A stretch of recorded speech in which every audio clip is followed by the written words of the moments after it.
अस्सलाम वालेकुम। पाकिस्तान व मुकाबला इंग्लैंड के दरमियान पहला T20 मैच शुरू हो चुका। पहले T20 मैच के लिए पाकिस्तान क्रिकेट टीम की प्लेइंग 11 भी सामने आ चुकी है।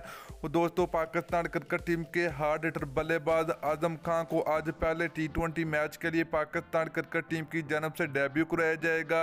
और आजम खान का आज इंग्लैंड के खिलाफ पहला T20 मैच भी होगा। तो आज के इस वीडियो के अंदर आपको मुकम्मल तफसील आप लोगों को मिलेगी कि पाकिस्तान व मुकाबला इंग्लैंड के दरमियान पहले T20 मैच के लिए पाकिस्तान टीम की प्लेइंग 11। तो दोस्तों, अगर आपने अभी तक चैनल को सब्सक्राइब किया तो बराए बेबानी बिल्कुल फ्री में चैनल को सब्सक्राइब करके साथ लगी बेल आइकन जरूर एनेबल कर देनी है ताकि आप लोगों को मजीद क्रिकेट की वीडियो मिलती रहेगी। तो चलिए दोस्तों, आपको बताते चले कि पाकिस्तान व मुकाबला इंग्लैंड के दरमियान पहला T20 मैच शुरू हो चुका है।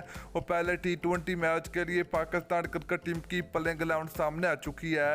पहले नंबर की बात करें तो बाबर आजम होंगे। नंबर 2 की बात करें तो विकेट कीपर मोहम्मद रिजवान होंगे। नंबर 3 की बात करें तो ओपनर बल्लेबाज फखर जमान होंगे। नंबर 4 की बात करें तो शर्जील खान होंगे। नंबर 5 की बात करें तो प्रोफेसर मोहम्मद हफीज़ होंगे। नंबर 6 की बात करें तो आजम खान पाकिस्तान टीम का हिस्सा होंगे। नंबर 7 की बात करें तो मोहम्मद नवाज होंगे। नंबर 8 की बात करें तो वाइस कैप्टन शादाब खान होंगे।